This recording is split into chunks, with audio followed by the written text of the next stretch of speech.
Hello.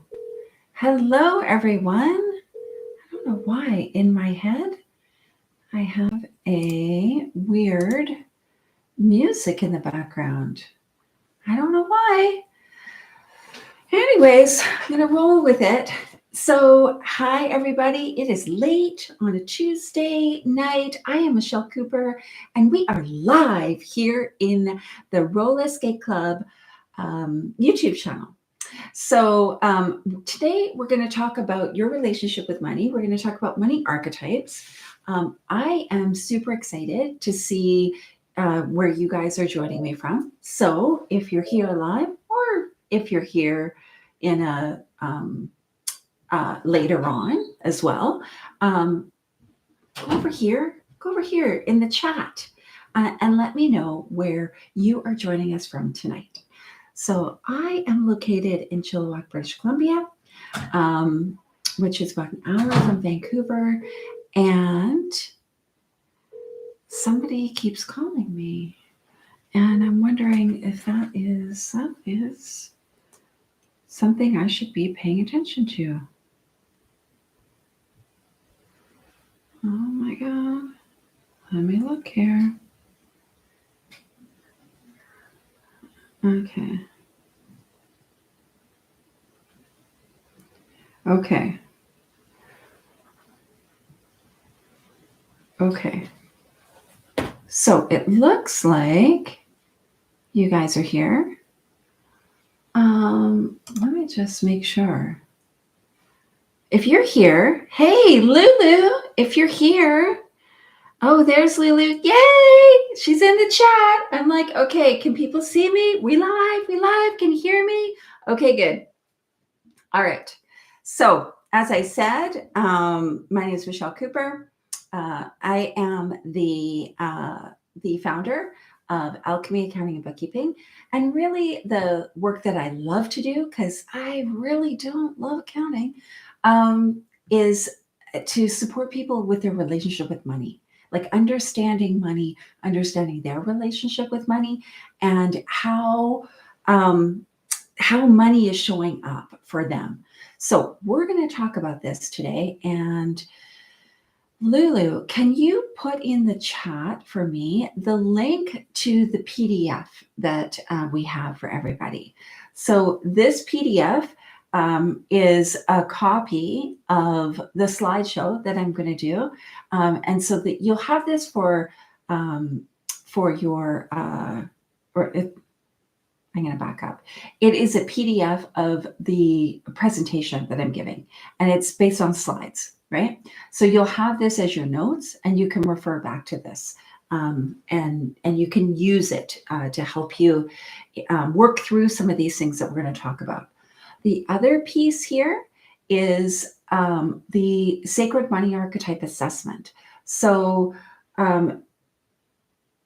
I believe that this would have been provided to you ahead of time, and hopefully you're able to do that so that when I'm talking about the money archetypes, you will have some familiarity with it. But it also is helpful for you to do it after as well. So Lulu will put those links into our chat so that you guys can have a look at that. So I see 11 people here watching, but I only see Sage and Lucy in the chat. So don't forget, I want to know who's here, and I want to know where you're from. And if you're a Derby gal, I'd like to know your Derby name. Yeah, let's get started. Let's dive in. So let me just bring up my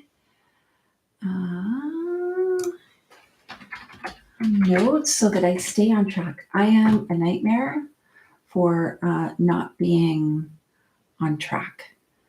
Hang on. Okay. All right. So just make sure that, all right, we're good now. Okay. So let's get started. So as I said, we're going to be talking about unlocking your prosperity. We're going to talk about your relationship with money. We're going to talk about how you can achieve wealth with ease and flow without losing your mind, without compromising yourself and your beliefs. And I really have come to know that that is possible. I didn't think it was. So if this sounds like you're in the right place tonight. Okay. If you feel lost when it comes to money, you don't really understand this part and of your life. You don't really understand like money or like numbers is not your jam. Maybe you don't even know what you don't know. You're in the right place tonight. If you want to have more money and you want to grow wealth without having to cut back on your spending, you are definitely in the right place tonight, because that's not cutting back on your spending is not how you become rich. Let me tell you. And if you're tired of feeling like there's never enough money at the end of the month, then tonight is really going to help you. And maybe even you're struggling to get a handle on debt. I was this, okay? This was me. I had all those same things going on. 12 years ago, I created my business, Alchemy Accounting. And I always say I feel like I made every mistake there was that could, like every mistake that could be made, I made it, okay? In business and in my personal finances. So it's kind of funny that I'm an accountant, right? Like, or I own an accounting company, because I always felt like I was doing all the things that I was told to do, right? Like I read the Dave Ramsey books and the Rich Dad Poor Dad and the like Suze Orman and all the people, all the gurus. I thought I was doing all the things. And nothing kind of seemed to work. Like I couldn't figure this out, but I was determined to shift the wealth trajectory for my family. That was my goal.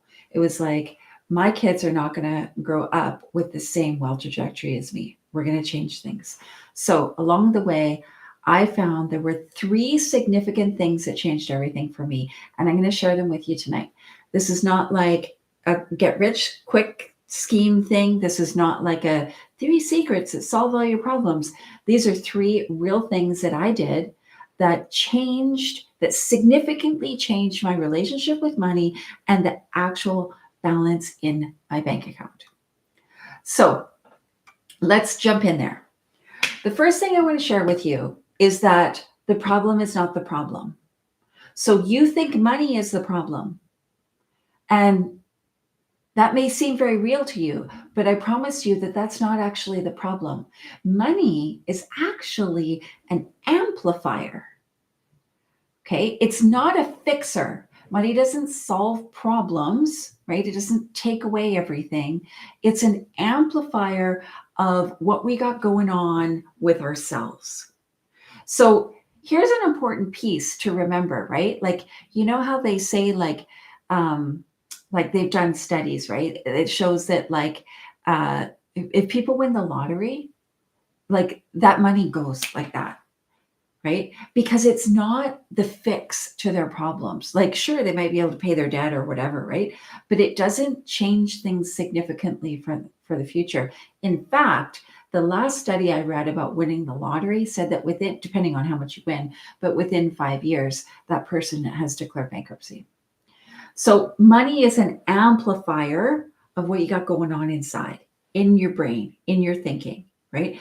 Your real problem is your state of being and your thinking. Money is not the problem. It's your state of being and your thinking. So what do I mean by that? Because we're human beings, we have a sympathetic and a parasympathetic nervous system response, right? We have what's called 2 states of being. Now, there's this survival state, right? This like primal state, which in some traditions is called suffering, like in Buddhism, it's called suffering. And then there's an executive state or an empowered state where we feel confident, we feel connected, we feel, this is like in the consciousness place. This is where we feel clear, we feel curious, creative. All of those things are quite an empowered state, and they use our executive thinking skills, right?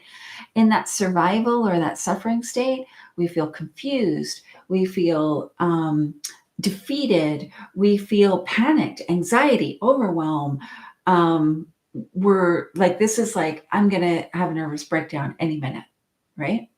So the reason this is important is because it all comes down to our brain, like our brain up here, right? We have basically three brains in our body, right? Our brain in our head, our heart, and our gut, right? So within our head, we have four main areas. The brainstem, which is where like the most basic functions of our body are controlled by the brainstem. So your temperature, respiration, and your cardiac uh, systems, right? These are regulative systems. In the midbrain section, we have things like arousal, sleep, appetite, digestion, movement. These are functions of the body.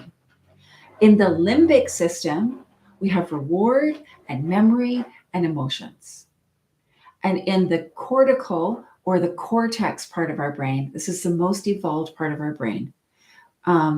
We have critical thinking skills, we have creativity. This is where we have our association to values, time, hope, belief.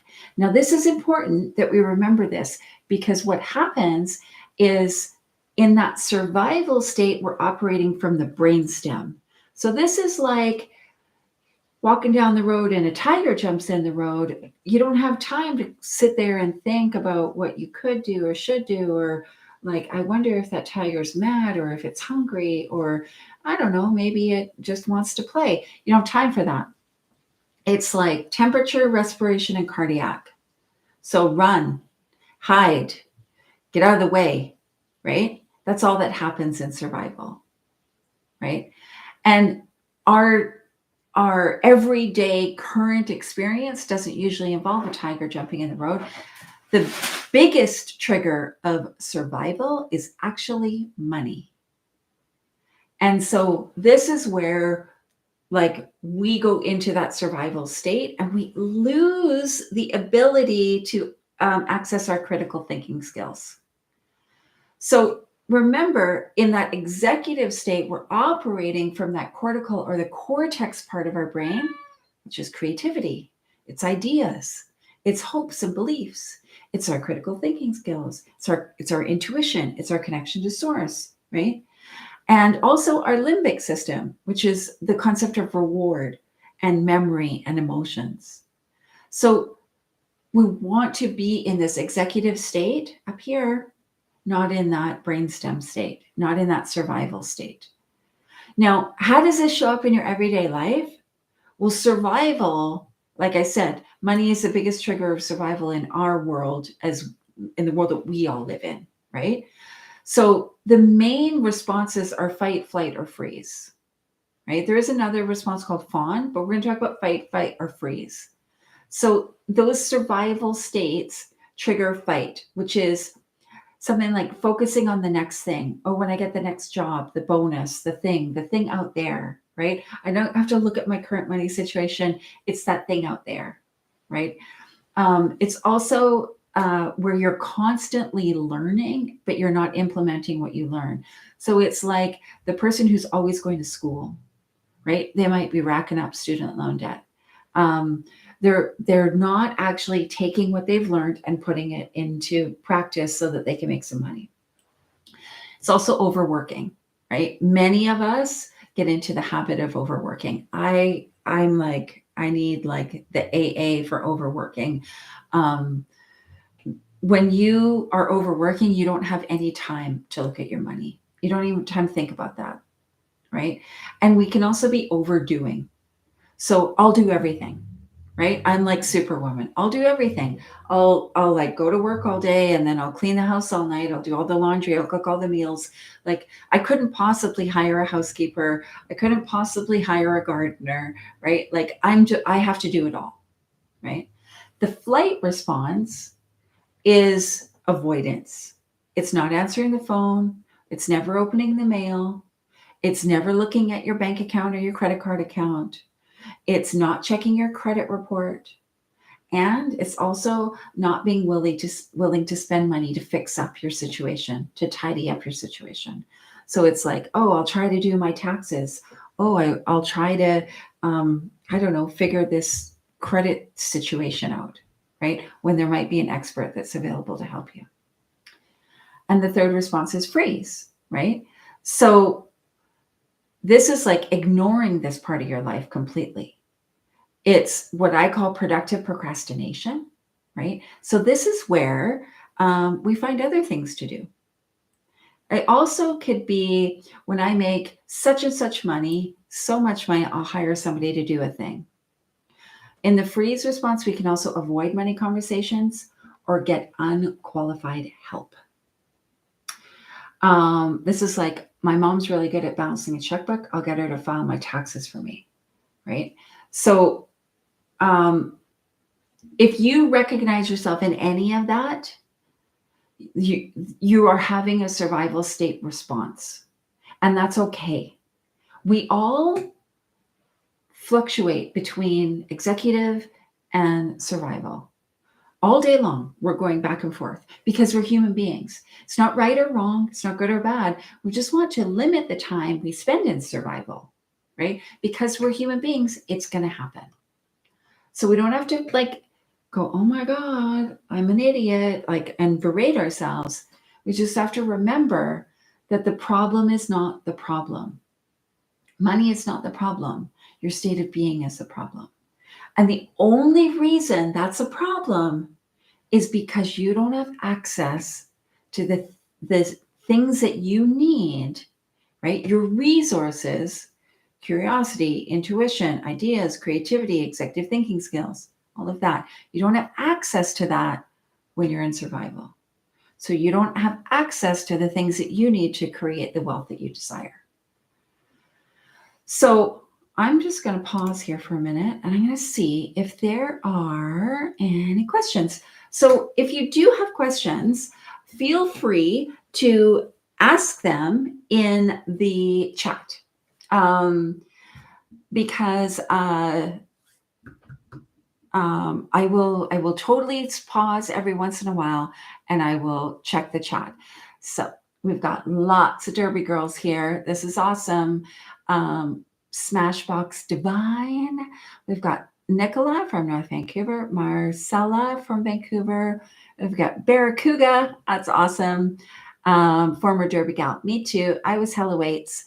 Or am. Lily would say I am hella weights. Everybody, a Cupid stunt, that's awesome. Stevie Jackson, Missy Palmer, this is great. So don't forget, if you got questions, anything so far, right, you'll want to ask it in the chat. And I will keep checking in there.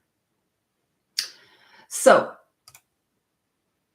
just in summary, remember, the problem's not the problem. Okay, you think money is the problem. It's not. It's your thinking, right? So when you go into, when you recognize that you're having a survival response, you can say, hang on, pause. Let's look at this, right? When I'm in survival, I don't have access to my resources. So what I need to do, you might need to go for a walk.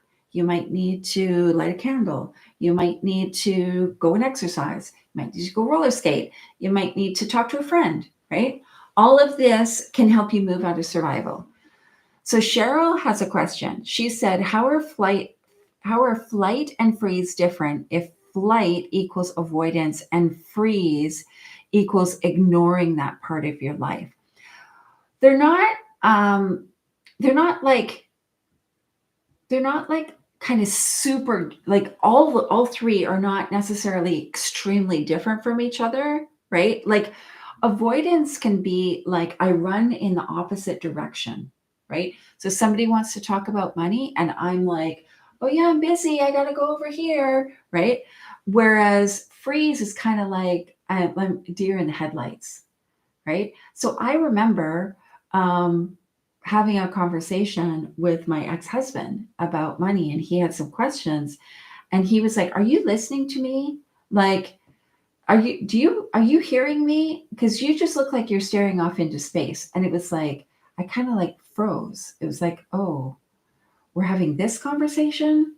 I don't want to have this conversation, right? Because I don't have the resources to have this conversation right now, right? Awesome. So let's talk. Let's continue on. So the next thing I'm going to talk about is super interesting. Okay, so I know you guys are going to love this because everybody loves this part, and the reason it's important is because it really lays the foundation of your relationship with money. So, like there's some traditional kind of thinking out there about like, well, if you want more money, you need to cut back, right? You need to stop going to Starbucks or shopping at Whole Foods or whatever it is. You got to cut back. That's not what I believe, because cutting back and budgeting are actually based on a thinking that money is a finite resource, which is the opposite of abundance, right? So if we think there's only this amount of money and we should, cut back, and we shouldn't go to Starbucks and have the $8 latte, that puts us into lack energy, right? Scarcity. So underneath how we spend money and how we make money is our relationship with money. And the foundation of the relationship with money is your money archetype. So if you got the link, I want to get the link for you in case you don't have it. I'm going to put it in the chat.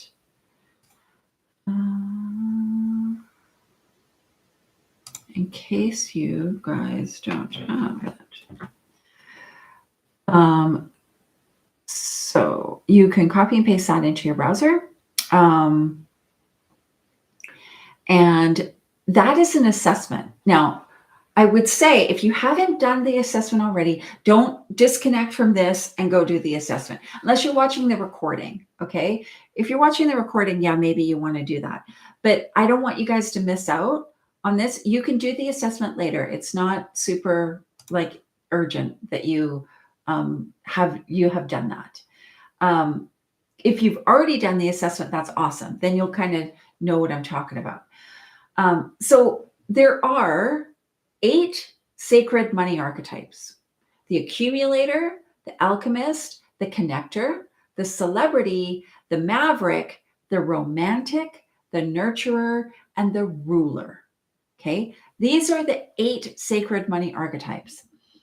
And really, what they are is a unique money code for you. Your distribution of all, because there's all 8 in all of us, but there's like a top 3 that will be really important for you, very significant. They will stand out. Now you'll have a different order. Everybody has a different order of how these 8 land out, right? And that's why it's unique. It is your money code. So once you discover what your money archetypes are, it can feel as if all the puzzle pieces of your life are falling into place. You'll feel like, oh, that's why I do that. Oh, that's why that feels that way, right? You'll understand what makes you tick when it comes to money. It can free you from negative self-judgment, which is what it did for me, which opened up a whole door to abundance. You can discover what your core money strengths are and how to use them to make more money. It gives you the freedom to make decisions from a place of empowerment, right? That executive place, not from survival. You will no longer fall prey to unconscious sabotaging behavior when you know your sacred money archetypes. You'll also know what to do and what to say when someone you care about is pushing your money boundaries.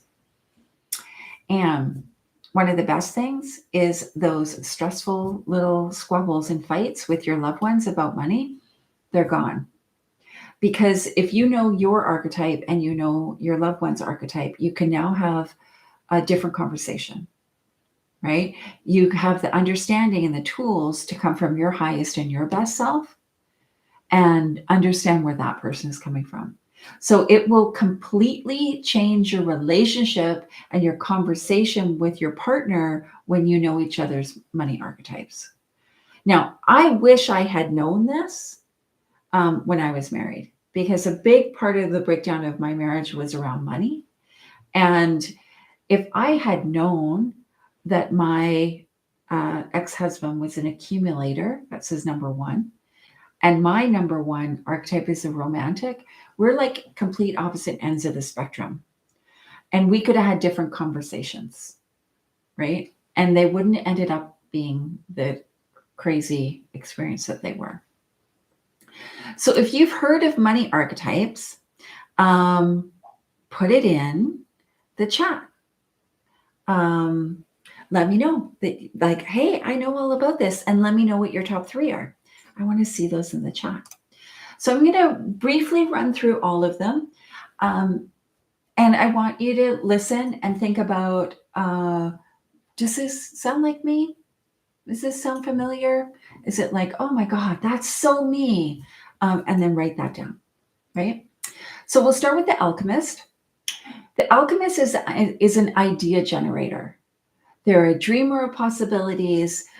Sometimes the woo-woo hippie who gets stuck at the follow-through stage of ideas. They're very creative. They can struggle to make money out of their ideas, though. So a lot of artists are alchemists. They have many, many ideas. A lot of entrepreneurs are alchemists. Their ideas can be really incredible revolutionary ideas. But like I said, their bank account doesn't reflect their creative genius. The trouble is that they can't always monetize their creative ideas, and they will often flounder from idea to idea. So they can jump from job to job. They can jump from business to business. They can have a really great idea and then just completely abandon it. And it's like shiny object syndrome for them. They have a love-hate relationship with money, and this kind of adds to their problem. They resent its importance in their life, but at the same time, they also believe they can manifest anything when they need it. So they don't really worry. Alchemists don't have a worry about money like some other archetypes do. They believe it will always, like what they need will show up. They're taken care of, but they kind of resent the fact that they need it. So the accumulator, this was my ex-husband, is the baker. They are a money-conscious saver. They're often a penny-pinching bargain hunter. They get stuck in analysis paralysis. These are the people who have all the charts and all the shiny things, the spreadsheets, all the stuff, right? They have a high degree of perfectionism going on. They love saving money. They love building a nest egg. They're very frugal, naturally frugal, like they like it. Living within their means comes very easy to them. They can make anything work. They rarely carry debt, and they make very methodical, disciplined decisions. The accumulator inwardly worries about spending, even spending small amounts of money, and they don't like risk. They're very risk averse.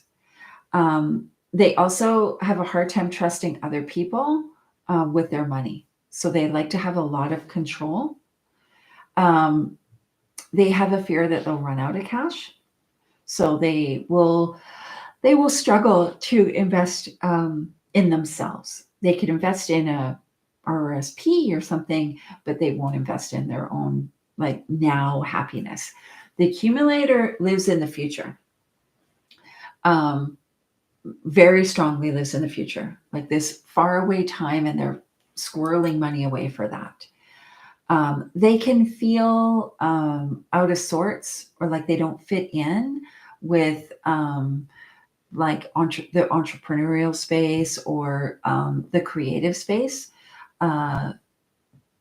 The people who kind of like make decisions like without thinking about the safety net, they'll have a hard time with those kind of people. So the celebrity is the star. They are the impeccable tastemaker. They love the spotlight. They love the microphone. They love the stage. They often will live beyond their means. They love luxury goods. They love travel. They love VIP experiences. Have a very charismatic personality. They are a magnet for attracting people. Um, like people want to know them, right? They love to bring on the bling. They love to create a lot of attention, and they truly, truly, deeply appreciate the doors that money can open. So under that glitz and glam, though, they are often overcompensating for self-esteem issues. So they're usually hiding some insecurity. They will often have bad money habits because they live beyond their means. I like to say, like, they have a champagne lifestyle on a tap water budget. They can have imposter syndrome because of that. And they can feel um, irritated by people who everything looks really easy for them. So the next one is the connector. So the connector is the relationship builder, the counselor, the cheerleader, the problem solver. They freely give away their ideas and advice. They struggle to charge people for their services. They struggle to take money. Like they would not be a good salesperson for an employer. Everyone they meet becomes their new best friend. So connectors keep the world spinning, and they bring everyone together with kindness and love. Have a really important role, right?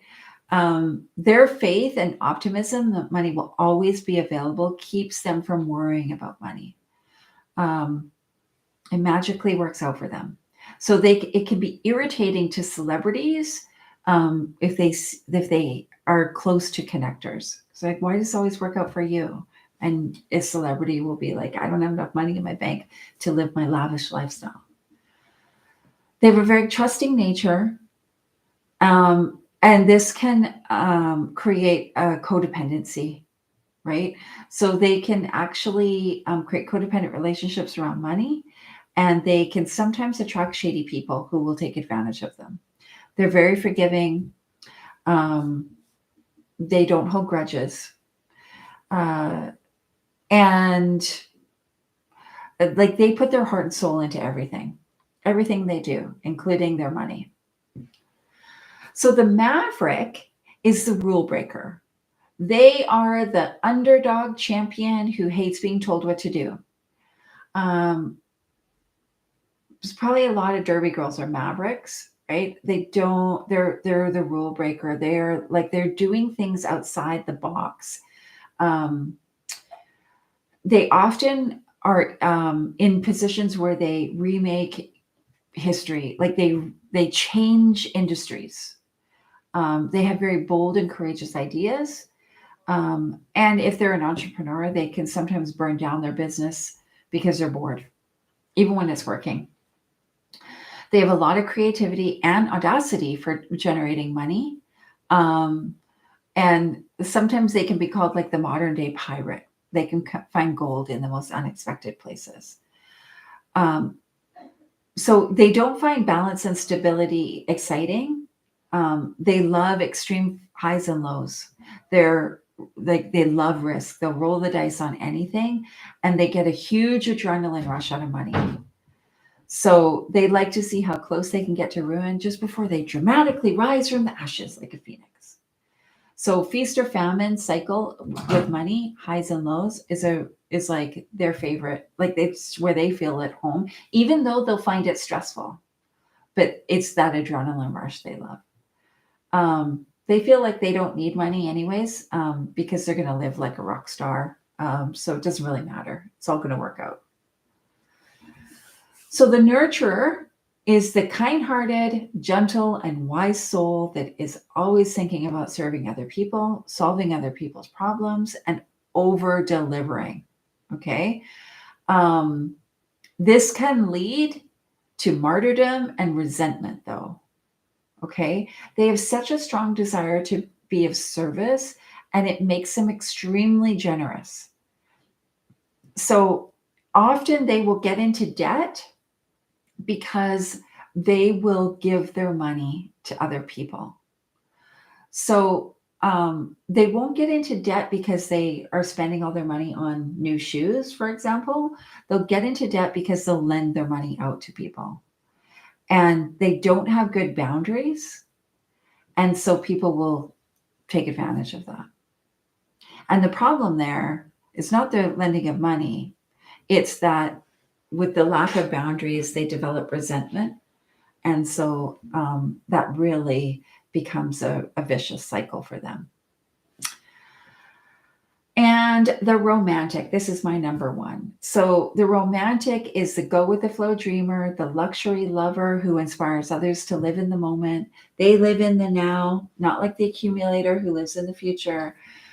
They love the finer things of life. They don't like the pesky details of retirement or saving for some like far away thing, right? They use money to enjoy life now. They will often spend it to bring more ease and pleasure or to indulge themselves or loved ones. So they feel like they deserve the money. They always seem to have more than enough. And really, money is about experiences and pleasure for them. So it is important if romantic is your archetype that you really lean into the strengths of your archetype, right? The ease, the luxury, the flow, the enjoyment of money. And then finally, our last one is the ruler. So the ruler is the boss. They are the visionary empire builder. They're very often entrepreneurs. They can be workaholics. They have big plans. They will often get burnt out. They will often try to monetize every idea they have simultaneously. They have a huge desire to create and innovate, and this makes them an unstoppable, passionate force for making a significant impact in our lives, right? In our world. However, money measures their level of achievement and accomplishment. And so they can actually fall into lack of self-esteem because they are always measuring their accomplishment by how much money they make. They can forget what is truly important: their health, looking after themselves, food, water, sleep. They could burn themselves out. They could burn their team out if they're a leader for a team. They can sometimes not be very present in their relationships. They're a natural leader, natural innovator, and they can actually create an enormous empire with ease and grace if they're in their strengths. So I'm going to pause and see here if there's any questions or comments. Oh, Lulu's the alchemist. Alchemist, maverick, accumulator. Oh, totally. Janice is a romantic connector and alchemist. Awesome. Oh my God. That is so good. All right. So let's carry on. So as I said, you can take the assessment and figure out which your archetype is. And then, if you take the assessment, you'll get your top 3. It'll give you a link to the summary of all the archetypes. And you can have a look and see on the cards that you're given the link to how you can step into your strengths and what weaknesses to avoid. And there's some journaling questions on there. It's really good stuff to dive into. So the next piece is really about tidying your finances. So similar to, like Marie Kondo's magical art of tidying up, or the home edit where they tidy up everything and everything, the energy changes in the home. It's the same with your money. It's exactly the same. I see this all the time in my business. We help people tidy their money situation and everything changes. Like all of a sudden things are different in their relationships, in their home, and in their bank account, right? So having accurate, detailed finances is really important. It might not seem as sexy or glamorous as the money archetypes, but it is important for you to have that information available to you and for it to be tidy. So you need a system to track your numbers, right? These are your personal numbers. That could be something like QuickBooks, Mint. You need a budget, or just do it on a spreadsheet or a notebook. Like it doesn't matter what you do, but you'll want to have your numbers, like understand your numbers. What does it cost for you to live every month, right? How much do you want to bring in every month? Like if you could live your ultimate life, what would that look like? How much is it right now? Do you have goals? What do you need to reach your goals? Having these detailed numbers, not generalized numbers like, oh, I think I need $10,000 a month, but maybe you live in Vancouver and you actually need $25,000 a month. I don't know, right? So, like having those detailed numbers, not assumed numbers, not general numbers, and up to date numbers every month. Have a little money date with yourself. In fact, you can go to my website, which is alchemyaccounting.ca, and you can get a download there, free download called your money date. And this will help you um, look at your numbers, right? It's a process looking at your bank account, your credit card, who you owe, who owes you, all that stuff. Get clear on this, clean it up, because a neat and tidy financial house creates flow, right? We get rid of the chaos. Gratitude and joy creates abundance. So we need to have both. Now, my top 4 tips for this area are having and expressing gratitude for the money that's coming into your life, right? That's easy for a lot of people, right? They're like, sure, I can have gratitude. I'm really grateful for all this money coming into my life. And having and expressing gratitude for the money going out of your life. When was the last time you said, I'm so grateful to pay my $400 cell phone bill? Or I'm so grateful to pay my $600 BC Hydro bill, or my $300 ICBC bill, right? But that's actually what we need to do to shift the energy around our money, because that phone bill enabled you to communicate with all your family and friends, right? It maybe enabled you to, I don't know, work remotely, right? That BC Hydro bill enabled you to have heat and electricity in your house, right? That ICBC car insurance bill enabled you to drive here, there, and everywhere, having fun with your friends, right? So we forget to have that gratitude for the money going out. In fact, we often have resentment for the money going out. And resentment is a low frequency. It's a very low vibe, right? So step into that. I'm going to challenge you. Next time you spend money, you go to Tim Hortons or Starbucks or wherever you go, right? And you're paying for something, say a little gratitude to yourself under your breath. I'm so grateful I get this cup of tea because I really like hot tea on a snowy day, right? I'm really grateful that I don't know, have this money to buy this lunch because not everybody does, right? And then the next piece is about tidying up old things that are left out there hanging around. Taxes, debt, your credit history. Check your credit report. Make sure there's nothing on there that's not yours. Get your taxes filed. If you've got old taxes need to be filed, hire an accountant and get them filed, right? Know what your debt is. Don't avoid anything. Just know what it is, right? Be aware of it. Start interacting with it. And with that, asking powerful questions and getting professional support. So if you need to catch up on taxes, for example, hire an accountant, right? It's not expensive. And just get it taken care of once and for all. Clean that shit up. And then the last piece that was like my bonus tip is to understand that money wants to circulate, right? Money is energy and it is circulating all around us all the time.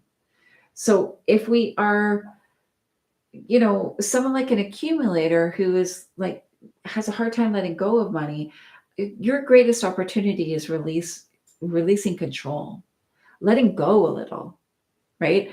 And circulating some money.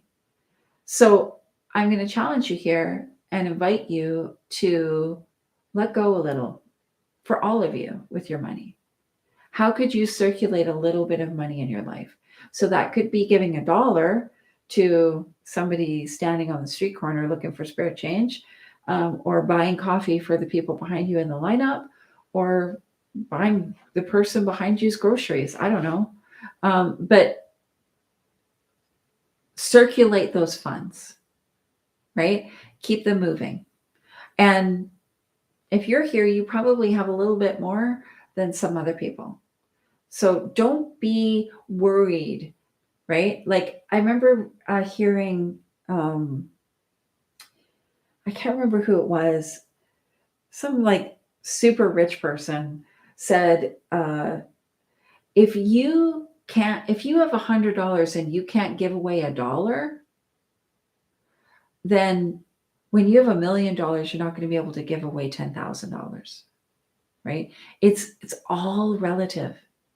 So by releasing money into our communities, we raise the vibe, we raise the frequency. Because money is an amplifier.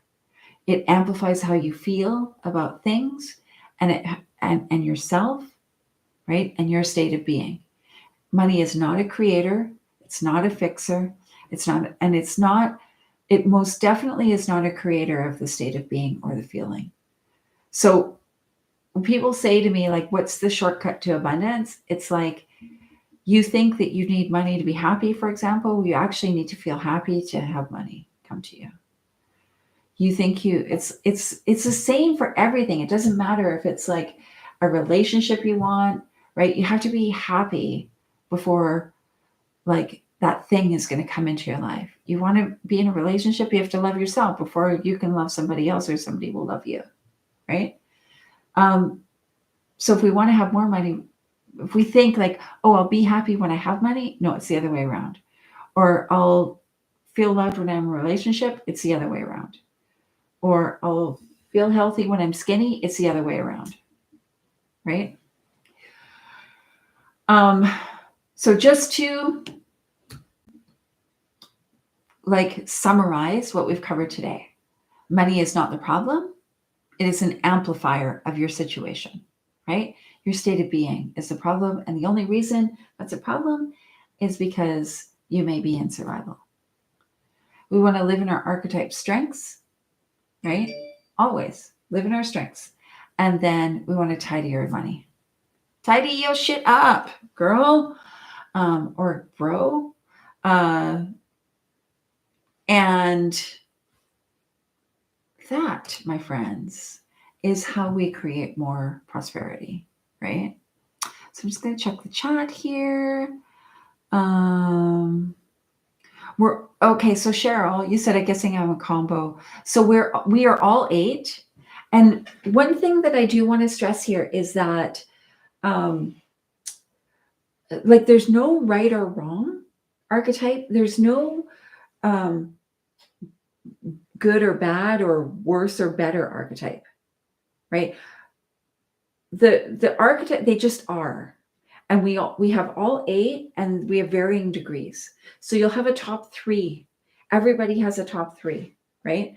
And so if you're feeling like you resonate with celebrity, connector, or romantic, that's a great combination, right? A celebrity loves the bling. They love to be in the spotlight.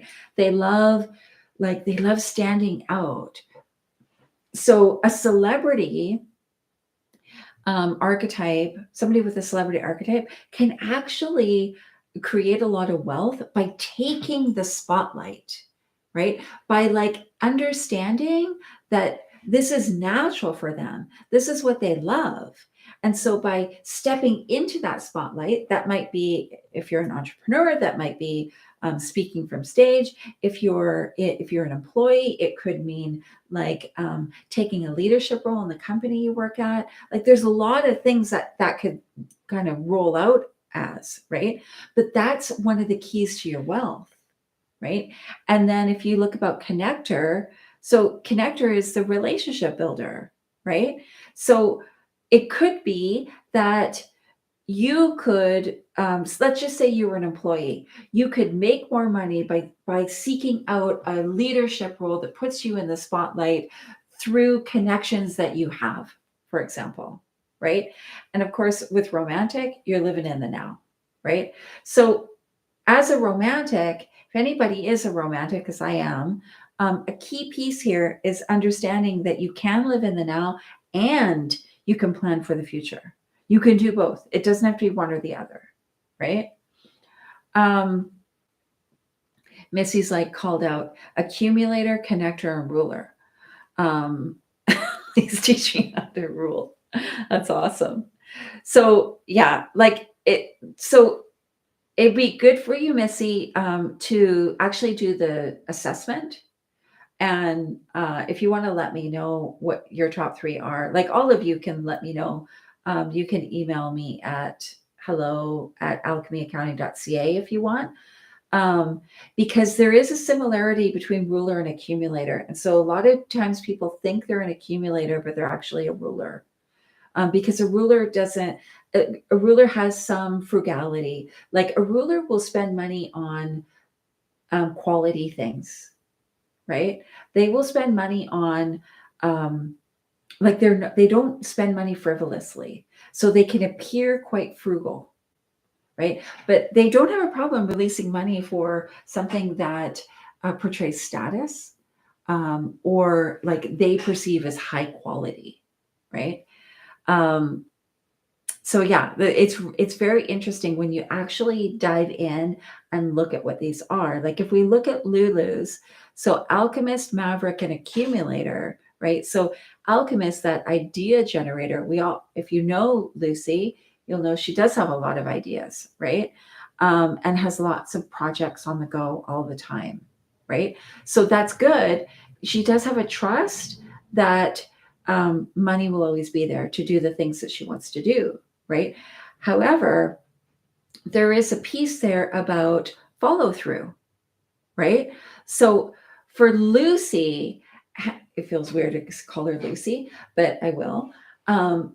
For Lucy, a key piece would be to have somebody, because she's an entrepreneur, right? To have somebody that can take that idea, that project, and actually take it through to implementation, because she doesn't really enjoy that piece. Like that's not her zone of genius. That's not where her prosperity comes in, right? So that's a key piece um, for for her to understand, right? Now, the thing with archetypes is living in your archetype strengths can release a lot of self-judgment and allow and like set yourself up for success by doing that, right? Um, so yeah, like Lulu and Busy working together, Busy's definitely will take something through to implementation. So thus we have Roller Skate Club, right? And then uh, what was the so Maverick and Accumulator. Um, so the Maverick piece is like the rule breaker, right? Like I said, a lot of Derby people are Mavericks. Um, but the Maverick is that rule breaker. It's like, I want to change the world, right? And I don't know, maybe that's like, I want to change the world through roller skating or something. I don't know, but it's like this game changer piece. So the thing to look out for with the Maverick ranking so high, right, is that there's a possibility of getting bored, and this goes right alongside the Alchemist. So you can get bored with something that is totally working, and you're like, screw it, I don't want to do this anymore, and you like burn it to the ground, even though it's totally working, right? So similar to having Busy as her business partner, right? Like having that person who holds strong, right? An accumulator, is the, it is what it is, right? I've talked about accumulator a lot. It's good. like accumulators are good. I don't want to like people think I'm running accumulators into the ground. Because they're so naturally frugal, right? They will think about the repercussions of spending money, which is really it is good. Um, and they're also long-term planners. So they're great for business, right? Romantic like me, living in the now. It's very hard for me to think about the future. Um, and yeah, it's can be difficult. So just know that. Yeah, awesome. So we're coming up to an hour here. I'm just going to put a couple of resources in the chat. So you can go to alchemyaccounting.ca, and from there you could get that money date workbook. So you can get that there, and that's totally free. Have at her. It's self-explanatory. It'll walk you through the whole thing, right? And then if you have questions, or you are more curious about your money archetypes, you're welcome to email me at hello@alchemy.ca. Further info. So if you like, when you do the assessment, you'll get a link to the money archetype cards and you'll be able to see all the stuff.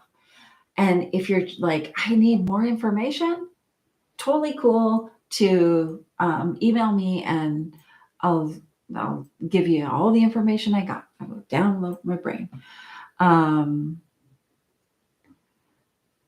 Totally. Of the no shame approach is how we all relate to money. Totally. Like we need to do it more. Like you're right, Lulu, like especially women. So here's a really important piece here that I didn't realize. Up until 1979, women, no, not 1979, sorry. Up until 1973, women in Canada were not allowed to have their own bank account. Their husband had to be on the bank account with them. They weren't allowed to own a business or own property by themselves. 1973. Okay. That's not that long ago. Okay. And for some people, it's like, I don't even know when that was, but that truly is not that long ago. Okay. We have a long way to go in regards to women's empowerment with money. Okay. Because there's this message out there in the world that we just blow it all on lattes or new shoes or candles, right? And that may be true for some of us. I have several candles on my desk right now, but that doesn't matter, right? It is really important that we all change our relationship with money. We have come up in this time where money has had a very masculine energy attached to it. It has been like a hustle and grind culture. It is like, this idea that somehow women aren't capable of having money. But the fact is that when women have money, communities change because women spend money differently than most men do. Now, this isn't like a man-hating thing, okay? Like that's not what I'm doing. It's just a fact that women spend money in their communities more than men spend money. They're often more giving, and it's not like a judgment. Like it just is. It's just a different relationship with money, and so men don't have a problem usually asking for a raise, whereas women usually do. Men don't have a problem going and getting a loan or like asking for help, and women usually do. And so there's this bias that has developed, and it's our responsibility to change that. Okay. No one can do that but us, with amazing, enlightened men by our side. Okay. So men, women, whatever you identify as, We all have a relationship with money, and we all can improve, right? And we can support each other in this work. So I am super happy I got to hang out with you guys. I want to respect your time. It is 9 o'clock. We have been on here for an hour and I have 21 people. Yay! It's so good. I am so glad that we got to do this. And if you want to learn more about money archetypes, you could always ask Lulu or Busy to bring me back and we can talk. We can dive deeper into this. We were going to do this in person, but it's crazy snowstorm arrived. It would be really fun to do a deeper dive workshop in person. And so just send your requests over and we'll get that taken care of. Have an amazing night. Stay safe, stay warm. I'll see you guys.